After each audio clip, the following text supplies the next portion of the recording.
Hola, bon dia, Carl Munson here with the Good Morning Portugal live stream, podcast and YouTube channel and daily blog and community, of course. And great news today because our community got that little bit bigger. Welcome to everybody who's joined us from the expatsportugal.com community. Lovely to have you here. People saying hi already. Good morning to you, Will. That's a bit of a morning from your part of Portugal. Will, forgive me, I forget where that is. I know you're in Central, but I don't know exactly where you are. So yeah, an exciting morning for us. If you are from the Expats Portugal community, please do tell me who you are and where you're from. There's a little banner at the bottom there. Nice bit of technology. Who are you? Where are you? Let us know. And I'm going to be doing my utmost to share this live stream directly on the Expats Portugal Facebook page as well, which I haven't managed to do yet, to be honest with you. But that will come in the coming days as our bond grows across the communities. So bit of good news for you today, a couple of good news stories. The other part of what I want to talk about today is good ideas. Welcome about how to cope with the pandemic-induced economic disaster that may be unfolding before our eyes. However, that said, very good news from the Portuguese government saying that the worst contraction point, we may have passed that already. Isn't that great news this morning? And a couple of ideas that have come from government so far, but I think we might be able to, us here on the Good Morning Portugal and expatsportugal.com joint think tank, come up with some new ideas to stimulate our livelihoods. If you know me at all, you'll know that I'm interested in the radical localization idea of stimulating the economy, but very interested in all sorts of economic ideas this morning as we have a leisurely chat. If you're new to this, we do a bit of weather, we do a bit of news, we have quite a chat sometimes, and we have the occasional guest as well too. So no guest this morning, but your comments and questions and suggestions very welcome this morning via the comments. Will is telling us he's in Óbidos, which is a fabulous part of Portugal, and of course built for social isolation, really, a fortress town, which in many ways may have been very convenient, but obviously a terrible blow to the tourism there, the pandemic. But thank you, Will, for that. And Will used to join us in our early days of COVID coverage, actually, and he may well be back to do that soon as well. Hola, bon dia. We're back at home in the UK from Paul Williams. You see, this is how we roll here on a bleary-eyed Monday morning, possibly. Everybody's still sipping their coffee and saying hi to everybody else. So do say, if you're new, do tell us who you are and where you're from. It will be lovely to meet you. Owen, and with this, we especially like people talking to us in Portuguese. Que este dia seja cheio de amor e felicidade. I think he's wishing us a day of love and happiness, which is, again, how we roll here. What a friendly bunch. Thank you, Owen. Gary is with us from Alvazara. I'm just introducing you all to the new people, okay? Gary is in Alvazara, but I'm sure he'll tell you the beauty and benefits of Alvazara himself. He's very capable of doing that, and he sends us the occasional cracking starter screen. What I do is I get the program going and just put a picture up from our community, a morning picture ideally. And this morning we had Peter, Helen, and Lord the dog overlooking the valley of Castanheira de Pera. Pete, of course, is the unofficial ambassador of Castanheira de Pera. Anything you want to know about Castanheira de Pera, between him and Ferry, they'll be able to tell you anything and everything from the expat point of view in Castanheira de Pera in wonderful central Portugal. So thanks, Gary. And Owen is going bilingual with a straightforward morning as well. Joe Johnson is in central near Panela, I believe. Hola, bon dia from Joe. Good morning to you, Joe. And I'm very sorry to say to Birdie, pass on my apologies. I didn't manage to advertise the artisan food and craft fair, which I think is his proper title, over your way at Brunel's, I believe. How did it go? Were you there, Joe? Will Thompson got to see the moons of Jupiter last night. And this is how random it can get, everybody. Got to see the moons of Jupiter last night through high-power binoculars. Was inspiring and humbling. I'm sure it was. Full moon, of course, today, which may account for some of the respective behavior in and out of this community. Watch out for that, everybody. But yeah, I bet that was amazing.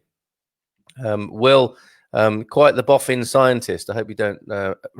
I hope you don't mind me referring to you like that, Will. We have a good news bat story, which is a kind of odd, isn't it? But you might be interested in the couple of bits of good news I'm sharing, especially the bat story, Will. Welcome, newbies. How sweet. Thank you, Owen. And from Valerie, from Spencer Becks, good morning. Bon dia, says Valerie. Good morning to you, Valerie. Very good of you to join us this morning. So let me share that news with you. I think bats are a little bit of a Marmite creature, aren't they? Some people will be looking at this picture thinking, get that thing away from me. And others may well be thinking, oh, so cute, look at him, or her, for that matter. Quite canine, I think, to look at as well, interestingly, but and quite alien as well. But researchers at the University of Porto have discovered a new species of bat in Portugal. Now, of course, recently, bats haven't had the best of press, particularly if they're in China. But it says here that from the portugalnews.com, one of our two favoured news sources, although others are emerging, the rather splendid spoof news, which I've been enjoying. This and the Portugal Resident we often refer to. The new bat was discovered in the Peneda Gerês National Park, worthy of mention, actually, because that's another got-to-go-to place. If you're thinking of visiting Portugal or you're already here, and as I said before, if you settle here as an expat, you've got stuff to do here for the rest of your life in this wonderful country. But the Peneda Gerês National Park is where this new bat was discovered, and researchers believe it could be found throughout the entire northern region. And we're no strangers to bats here, are we? I mean, any time you go out in the evening, you're often accompanied by bats, just picking off the reassuring idea that they're picking off the mosquitoes and other things that would want to bite and drink your blood. Not the bats, of course. I love it. I love being out with the bats of an evening. And here's a new one to add to the repertoire. The registration of the new species of the Alcatho bat, which is what it's being called, has been registered and published in the Biodiversity Data Journal. In a time where we hear of constant extinction and the threat thereof, isn't it lovely that a new species have been discovered, and there he or she is. Okay, let's move on then to, actually, we haven't done the weather. Before I move on to my other good news story, quick look at the weather, so you know. Also good to know if you're joining us from expatsportugal.com this morning or via that avenue. Are you here yet in Portugal, or are you thinking about it? News of our Portugal Calling webinar, our joint venture collaboration about Thursday's upcoming on the 6th of August. I'll look at the D7 system for coming to Portugal. So I'll tell you more about that later as well. Lisbon currently 20 degrees and cloudy, mostly cloudy, it says. And that may well rise. It may stay cloudy in Lisbon today, actually.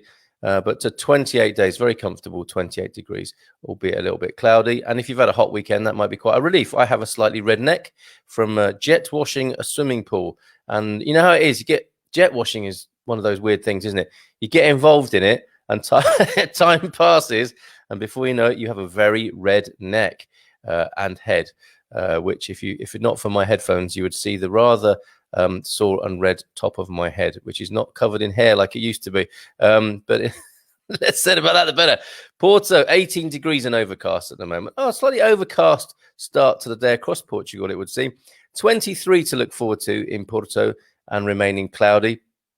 I think the outlook for the start of this week across Portugal actually is of cloudiness and clearing up towards the midweek. Coimbra, 17 degrees and overcast at the moment, 28 to look forward to. And in the south, in Faro, partly cloudy at 21, but rising to a whopping 33 today, but still a bit cloudy. Happy to do weather in more specific parts of Portugal, yet at your request with that. So let me know if there's a specific part of Portugal you're thinking of moving to. You might want to know what the weather's going to be like there. So I'm very happy to check in on the weather in any part of Portugal, actually. It gives me a chance to discover a new part of this wonderful country. And that's how I refer to it, this wonderful country. Hashtag TWC. Joe Johnson is actually in the county of Alvázora, up in Massas de Dona Maria. The apples, would that be? Or the pasta? As you'll discover if you're encountering the Portuguese language, massa and massa are two entirely different things, which can be embarrassing in the supermarket. But there's Joe up in Massas Massage de Dona Maria. Tell us more, please, Joe, because that's what this is all about, discovery and enjoyment of Portugal. Gary Austin will love your post on FB. Very thought-provoking. Not sure who he's talking to. Maybe me. I have been known to drop the occasional thought-provoking and, frankly, argument-provoking post on website. I don't do it on purpose. I do it in the purpose of conversation and the expansion thereof. And we start our phone in this Thursday. It's a very exciting week. Not only are we collaborating this morning, as you can see, with expatsportugal.com, we are also launching our late night format, foray franchise. This week we'll be back with the Wine Club on Thursday night, but it's a new 10 o'clock start for the late night. Not that late, is it? I mean, by Portuguese standards, 10 o'clock is just getting going. So I think we're right in line with that. And from 10 o'clock, from this coming Thursday, the 6th, we will be doing Good Evening Portugal, where you'll get a chance to discuss thought-provoking Facebook posts and anything else to do with living in Portugal. I want it to be relevant, I want it to be legal, and I want it to be respectful. Apart from that, knock yourself out. Say what you got to say in these times of rather awkward self-expression, censorship, etc. I'm holding a space and holding the light up for people to come and be heard and converse respectfully and see if we can broaden this discussion rather than shut things down. Yes, Ty says bats are fine, just don't eat them. Good advice. You see, you get great advice on the Good Morning Portugal live stream as well. Do not eat the bats, especially now they've just been discovered. What sort of welcome is that into the classification of fauna? To only discover a new kind of bat and then start eating it. We are not tolerating or condoning that sort of behavior here. Owen says hazy skies in Villa de Racing. Also, we get local weather reports as well. These are a fine bunch of people. These are the regulars we're looking at here. And we are a resource to you. I hope I'm able to commend all of you in that way to the new people who are joining us this morning. Where's your hat? Tut, tut, says Joe Johnson. Well, yeah, you see, the emoticon there gives it all away. After so much stick for the hat I was wearing when I did my video from the alpaca experience, as I like to call it, up in Aveiro, I'm a bit self-conscious about wearing my hat, Joe. And I'm sure you can understand why. Nice, cool breeze in sunny Castanheiro de Pera. All is well with Dona Carminda's cabbages today. And talk about local news. We have zoomed in, right there in central Portugal into a report, an update on the state of Dona Carminda's cabbages. You see, where else are you going to get that? Where else would you want that? That's good going. I'd assumed you'd had a powerful telescope talking to Will, I think, looking at the moons of Jupiter. I don't know if he's looking at the moons of Jupiter for inspiration at the moment, but he takes his inspiration from wide and varied sources. Yeah. So more on the part of Portugal that is, where are we? Joe is in the county of Alvarez. Massage de Dona Maria. Dona Maria's apples. So we not only heard about Dona Carminda's cabbages, there's a theme developing here. We're also looking at Dona Maria's apples. Wow, I didn't plan that, I promise you, and you can probably tell. Okay, next bit of good news coming up. We'll share this on the screen. This is the news that the most critical point of the economic contraction has indeed already passed, in case you hadn't noticed. Let me just have a sip of coffee. Excuse me one moment. From my Portugal cup. Can you see that? Let me just mute up my microphone to save you from any slur.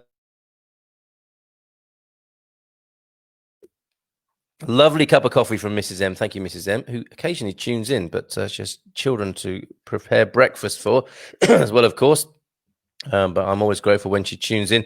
Give me a bit of feedback. I watched the Burton and Taylor thing last night. Not that I'm comparing us to Burton and Taylor, but I was just thinking of the note that Richard Burton gave to Elizabeth Taylor, which caused some ire and reaction, I think. Yeah, Dona Maria is a lovely town. Just to complete on that, Massage de Dona Maria is a lovely town. Well, that's something new for me this morning. Fantastic. Thank you, Joe. Thank you, Gary, both from the county of Alvázora. This news item then, the most critical point of the economic contraction has already passed. Let's go into that in a little bit more detail. Economy Minister Pedro Cisa Vieira has said that some recent indicators of business activity and employment in quotes, lead us to think that the most critical point of the economic contraction is behind us. Do you agree, folks? Do you have any such evidence? We have had news from the National Statistics Institute, the INE in Portuguese, that the Institute of Employment and Professional Training, from both of these organizations, the IEFP, that lead us to think that, in fact, the most critical point of this economic contraction has already passed, he said in statements to journalists. Speaking in Felgueiras, in the district of Porto, where he visited a footwear company. Yes, shoes are still made here. And I've got to say, you can get some amazing footwear bargains up at my local market. New house, new location, walking distance to the market. Absolutely loved it. And there before me, yes, evidence of the Portuguese footwear industry, shoemaking industry, still very much in evidence. But there was Senor Vieira speaking in Felgueiras in the district of Porto at a footwear company, and he met representatives of the sector. The government official said there that there was still growth in the number of unemployed. And although there was still growth in the number of unemployed, it appears that in June, there were already more job offers and more job placements than in May.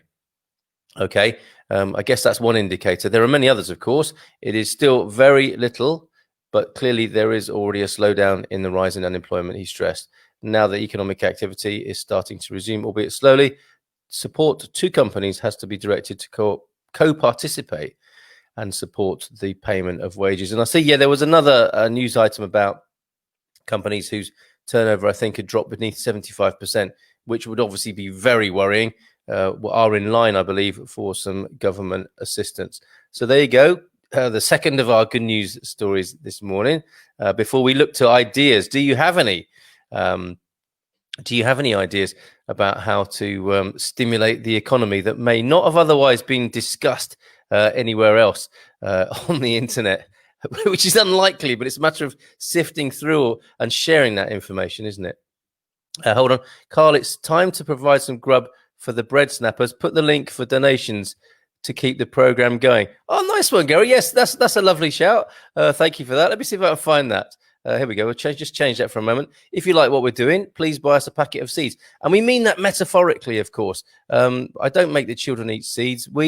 In terms of, the different types of people that come to Portugal, whether you're the Algarvian type who wants to play a lot of golf and buy yourself a nice sort of low maintenance, sunny home in the south and, enjoy your leisure fully, or whether you're kind of more of an off-grid or homesteader type, that's the bracket we put ourselves in. And there are, of course, many more, and we will discuss these daily here on the Good Morning Portugal live stream. Whoever you are, whatever you are, we tend to be more in that sort of homesteading, buy us a packet of seeds to support the show vibe, and that's what I thought was a good idea. I might go back to the idea of just supporting us with a metaphorical cup of coffee, because that seems to be more understandable by people, but it's all the same to me. It converts to cash and, as it says, feeds the, what does he call them, bread snappers? I've not heard that before, Gary. The whippersnapper, ankle biters, the bread snappers. Put the link up for donations to keep the program going. Thank you, Gary. Good shout. And it would be great, actually, for our Good Evening Portugal to have a major wine or beer sponsor one day, wouldn't it? Not only just to put bread on the table, as you say, but maybe to keep us going with a bit of beer and wine as well, just to keep the conversation flowing. And obviously everything in moderation, because we know how people can get after they've had a few beers or wines, and they are sharing their opinions. Looking forward to that, I have to say, with some sort of trepidation as well. Who knows what beasts may be unleashed of a Thursday evening, well, starting this Thursday evening and from 10 o'clock each weekday evening. So we'll be on at 9 here in association with expatsportugal.com, and we will be on in the evening. Good Evening Portugal for an open-ended discussion program. Good morning, Carl, and everyone. Oh, you're back in France. Amazing. Good morning from Tours in France. It's raining and only 15 degrees this morning. Well, what did you expect if you're going to abandon us here and head to France? What a shock to the system. Yeah, I'm sorry to hear that, Claire and Steve. Wishing you a great journey back to the UK, where I believe you have to get your vehicle looked at, and we hope to have you back again. And I hope you will keep listening, because a lot of people do tune into the show from all over the world, actually. California, even though it's a crazy time, Texas. We know Jeannie often joins us from Belgium. people from all over the world are tuning in for their whatever it is that they're excited and passionate about Portugal for. This is a lifeline into Portugal, and we can see that actually from a few comments that have come in from the YouTube channel. Do please subscribe to our YouTube channel. What happens is this live stream gets turned into a video, which is available on the YouTube channel, and will also be available on the Expats Portugal YouTube channel as well. Yeah, and a comment, for example, funny, we've got a bat theme as well as Donna's. We've got bats. Great video, says Batman 8163. I'm a Brit interested in living in Portugal. What documents do I need for residency? Are there minimum financial requirements? Thanks. Great video. Again, he says, I'm looking at a different one. What documents are needed and how much money do UK nationals need for residency 2020? Well, oh, and Harjot Sandhu says, could you please tell us about the SEF update? When will they open new appointments for new temporary residency certificate cards? Harjot, your guess is as good as mine, I'm afraid, on SEF. There is a good Facebook group for, I suppose, the consumers and the community who use SEF. You'll get a bit of information there. But for that and for the documents for residency for a UK national, Expats Portugal, go to the forum, ask the question on the forum. You will get, the thing about a forum for me is that you ask your question and you can keep track of the answers. Ask these things on Facebook and in other groups, and it just, it can be buried under the pile of responses, kind of, and all your other business on Facebook, of course. But just very briefly there, a Brit interested in living in Portugal, what documents are needed? Well, come here with your passport. I may say that, I make it sound easy, don't I? Come here, obviously notwithstanding all the current restrictions and rigmarole that you are faced with, but you start here with your passport and driving license, and then you begin the process of getting documents here, such as an atestado, which shows you live here in a particular place. You take your atestado to the camera, local camera, and you can ask for a temporary residency, which lasts for 5 years, and then you can apply for permanent residency after those 5 years. You ask the question, are there minimum financial requirements? Not in my experience, and that varies. There are times, I think, and this gets interpreted from one camera up to another, but I was never asked for proof of income. Can you imagine if I'd said I get supported with seeds from my daily live stream? That may well have got some quizzical looks, if not being asked to leave the camera. I hope that helps, Batman 8163. But I commend the Expats Portugal forum to you, and let's see if you keep asking the questions on the YouTube channel, and I'll come and join us live, obviously on the live stream, and we'll do our best to help you. Because interestingly, although there are general rules, people have different experiences. That's life, isn't it? But it's especially so when it comes to applying for residency and going through the various hoops. The NIF number is also very important, of course. You need that for most aspects of daily life in Portugal. So get your NIF number as well, which you can do. I know of people who get a NIF, who have got NIF numbers based on their country of origin address. You don't necessarily need an address in Portugal, although, as I say, with local interpretation of rules, you might get somebody in an office who says you need to be here, but you can at least try. It is not unknown to get a NIF number, which is a great start in Portuguese bureaucracy, without having to be a resident here. I know somebody actually who was here traveling and for some reason got a NIF number 20 years ago, I think. They came back recently, they're actually living here now, went to get another NIF number having forgotten, and the person said to them, oh, you're already on our system from 20 years ago. That is good bureaucracy, if that's not an oxymoron. Okay, some interesting feedback here about the shoe thing. You can get great shoes provided your feet are no bigger than a 39 or a 40, and above that you go barefoot. Thank you, Valerie. Yes, okay, that's worth knowing, isn't it? Yeah, I guess for the slightly smaller Portuguese frame and slightly smaller Portuguese foot, the 39 and 40 might be the headroom on that. Wow. And yes, we'll keep listening, say Steve and Claire. Fantastic. And yes, wide feet too. People with wide feet, I think, struggle the world over, don't they? And more about shoes here. I have been walking on Echo shoes. I think it's pronounced Echo, isn't it? Excuse me. You are making me giggle again. Doesn't take much. I've been walking on Echo shoes for years. On holiday in the Netherlands, I ordered them online. Just before departure back to Portugal, I received them just in time. They appear to have been made in Portugal. Fantastic. So we need the Echo factory shop, don't we, to save you all of that process, Ferry. But there's a good tip. I know a lot of people like that brand, don't they? Echo shoes, very comfortable and not, not unstylish, it has to be said. But I mean, it's all very subjective, isn't it, with footwear? But yeah, a lot of people like Echo, and it would appear they are made in Portugal. Tick, another great thing about Portugal. Sorry I'm late. Ana Lucia, how dare you? Ana Lucia Pinho Pereira, our Portuguese language monitor, is late, so I've been able to get away with everything I've said in Portuguese so far, but no longer. She is here to check on my Portuguese and to contribute generally she does to the program in a rather excellent way. Good morning to you, Ana Lucia. How are you? We are welcoming friends from the Expats Portugal community this morning. expatsportugal.com. If you want to find out more, yeah, you can buy shoes outside of Portugal, 40 and above, that are made in Portugal, but you can't buy them here, says Valerie, who's sounding a little bit bitter about the limitation of the 39/40 threshold. Okay. Hold on. Before we go to look at more news, Bon dia, Carl. Sorry, late. Look, it's all right, everyone. You know, it's making me sound like some sort of stern and strict headmaster here. Come as you wish, and you can watch it on the replay. No problem at all. No problem whatsoever. I'm a very, very easygoing fella, I like to think. And you're making me look like I'm really serious and like you all need to say sorry when you arrive late. Listening again from the beautiful Cotswolds, heading for 33 on Friday, feeling like Portugal. Good for you. I love the Cotswolds. Actually, if anyone is thinking of visiting the UK who's tuned in today, yeah, Cotswolds, beautiful. Which county are the Cotswolds in? It's not Somerset, is it?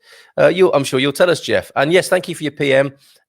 We'll respond in due course. Jeff, as you know, I've been moving house. All sorts have been going on. So much happening at the moment. And it's a full moon. So all kinds of stuff happening. And I'm a bit slower to respond to some of my correspondence than I might be. But delighted to receive your message. And yeah, we'll certainly be in touch with you. Very interesting what you shared with me so far. Gloucestershire, I do beg your pardon. Gloucestershire mainly is where the Cotswolds are. Okay, let me tell you then, along the lines of this idea of, what can we do? We've had Senor Vieira telling us that the worst economic contraction point is behind us. I don't know if you're feeling that, if your sense of the country makes you think that or not. You might want to tell me that. Excuse me. That's my coffee this morning, fighting back. But I think there are, ideas. We need ideas, don't we? And not all of them have been good so far in terms of re-stimulating, restarting the economy. All right. So let us, I will come back to your comments because the comments are flowing fully and freely this morning, which I love. But I do want to share with you this story here from the Portugal resident and our favorite writer there, Natasha Don, who's been such a strong and solid source of good information to us over these last few months. Bar and restaurant owners stunned by government advice to convert to coffee shops. Now, we've seen all kinds of weird ideas going around. The strangest idea I have to say that I've seen in the last 24 hours was of it's alleged, okay, this looked like the interior of an Intermarché supermarket. I have to say that, let me just take it off the screen for a minute because it's nothing to do with what we're talking about just right now. But did you see the video of a guy in a hazmat suit? Is that what they're called? Hazardous material suit? Yeah, full on mask, everything. And he had like a Ghostbusters, Hoover in reverse. And he was spraying the entire shop, which looked like an Intermarché shop, with some sort of vapor. Don't know what the vapor was. Don't know what the rationale was, but it seemed to me to be utterly bonkers. I couldn't think of a savory reason for, and I choose that word carefully, actually, for him. And this video is like 5 minutes long of him pretty much spraying the entire contents of an Intermarché supermarket. And on any level, I couldn't compute why this would be a good idea. personally, but I'm sure people will tell me.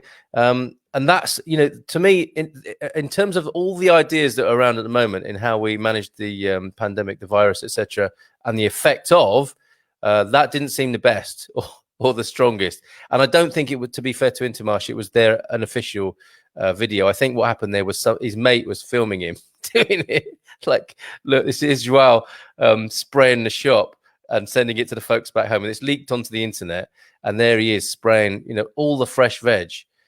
Presumably the organic produce is getting sprayed with whatever this is. And on the one hand, you can't say, well, it's no harm because it's not very effective, the stuff in there. Well, then why bother doing it?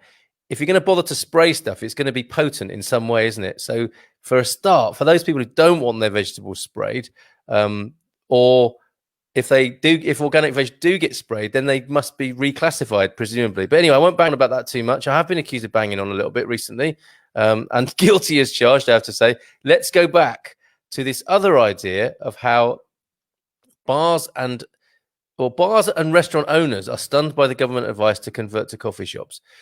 Where are we going to place this on the spectrum of ideas that are going to help us get out of this situation? Following 6 months in which they have been prevented from opening at all, owners and managers of Portuguese bars and discotheques. Now, that is a very quaint turn of phrase, Natasha Don.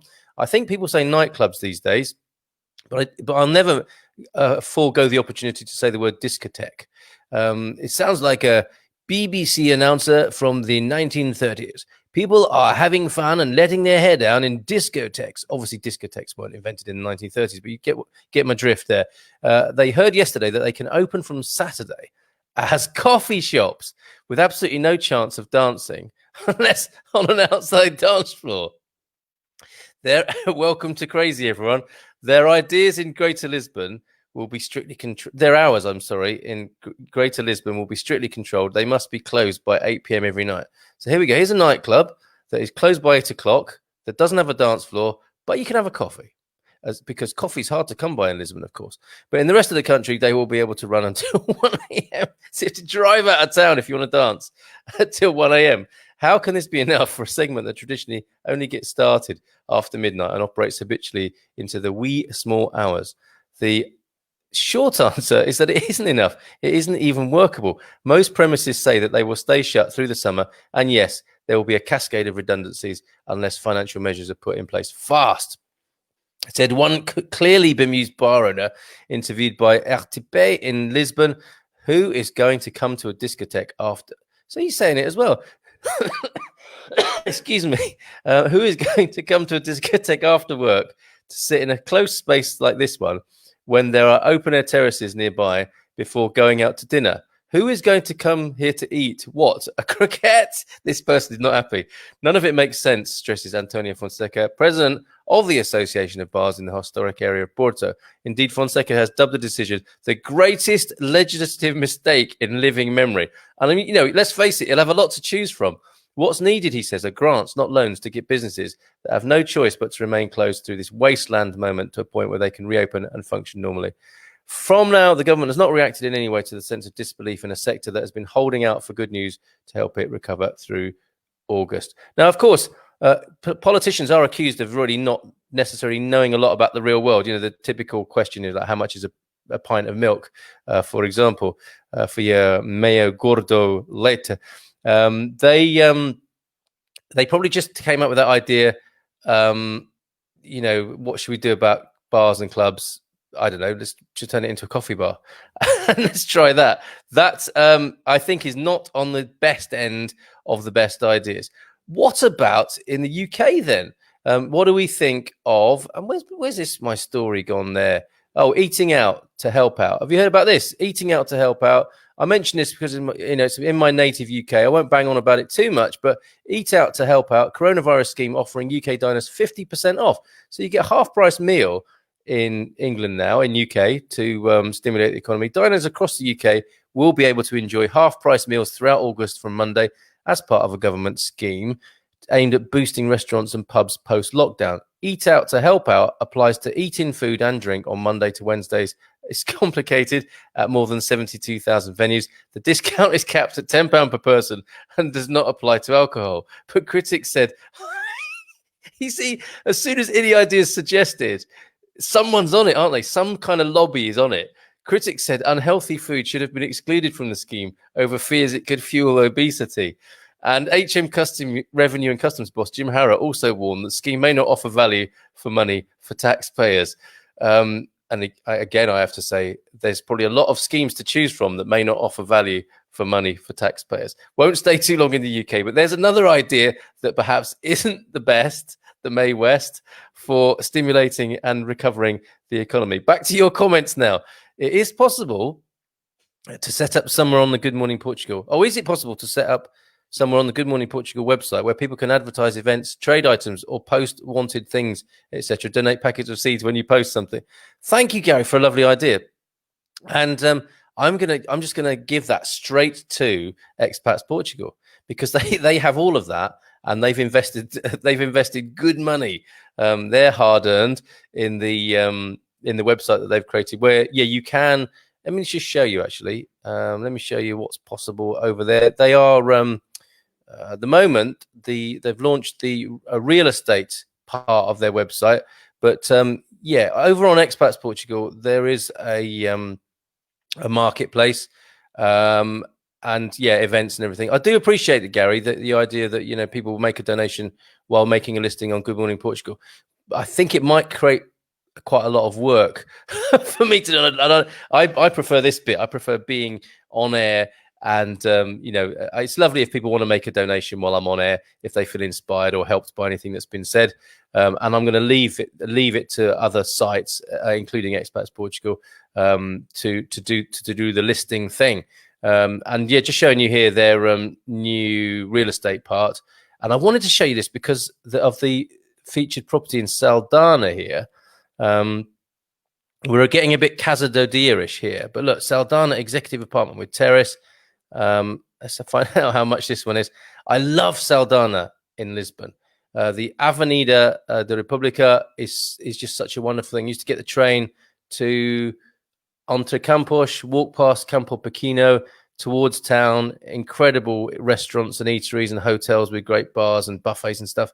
Really excellent part of Portugal. Really felt like I was living the sort of Lisbon dream, like a proper Lisboeta there.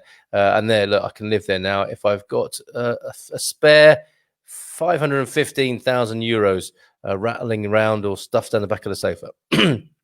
Nice place. That is our very quick and impromptu Casa do Dia today. And you can do a free listing on Expats Portugal to sell property, but also a good place to buy as well. So back to more of your comments. And thank you for that idea, Gary. Really appreciate it. I found some really beautiful artisan shoes while shopping in Lisbon, says Adam Freeman. Good morning to you, Adam. Made in Portugal, didn't buy, but looks quality. And there's a link there if you want it. Same here when I was in Coimbra, actually. There are some really nice boots here. I do like what looks like a work boot.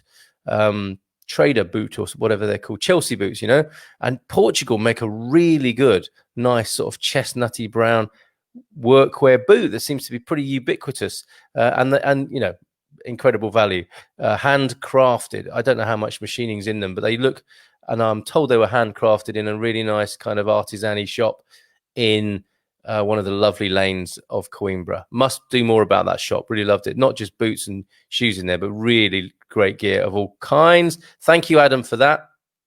I had my first photos of the beautiful hoopoe bird Saturday. They are stunning, aren't they? And they've got a lovely call as well, from which their name comes, I think. But yeah, do share them, Owen. As I said before, our starter screen is open to everybody who might want to share a morning shot of Portugal with us. That first 60 seconds is a community photo. Send me your picture of your part of Portugal in the morning and I'll feature it. So maybe we might get a hoopoe from Owen there. Just gonna have another sip of me coffee, excuse me.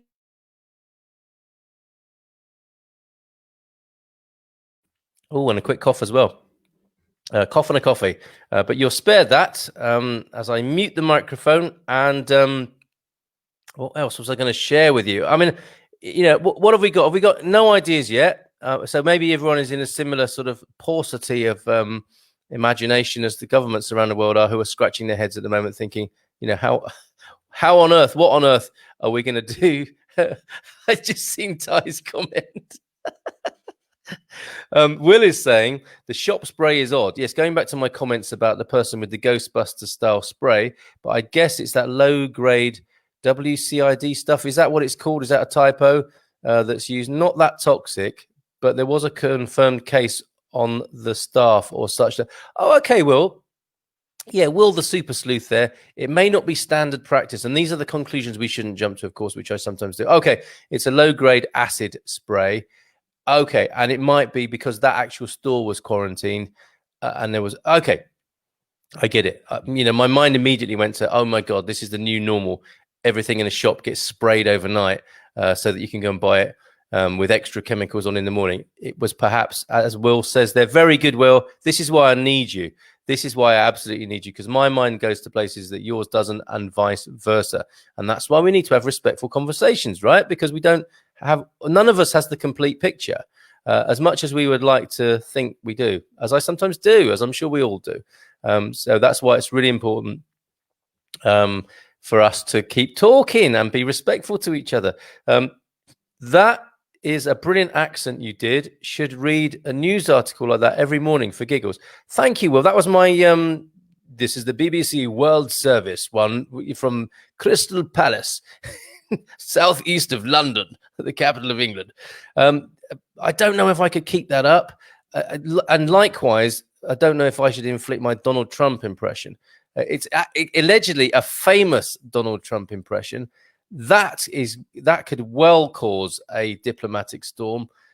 We are, as I said, doing the D7 Portugal calling on Thursday evening. If I start doing Donald Trump impersonations at this point, I think I'll save that to the evenings. Okay, I think that's going to be on the evening show, the Donald Trump impersonations. I hope that's acceptable to you. Not averse to doing them, but I think, appropriateness and respectfulness is right. Knowing that some people do not think that Donald Trump deserves any of that, I remain open-minded, kind of. Okay, I think we might leave it there for this morning.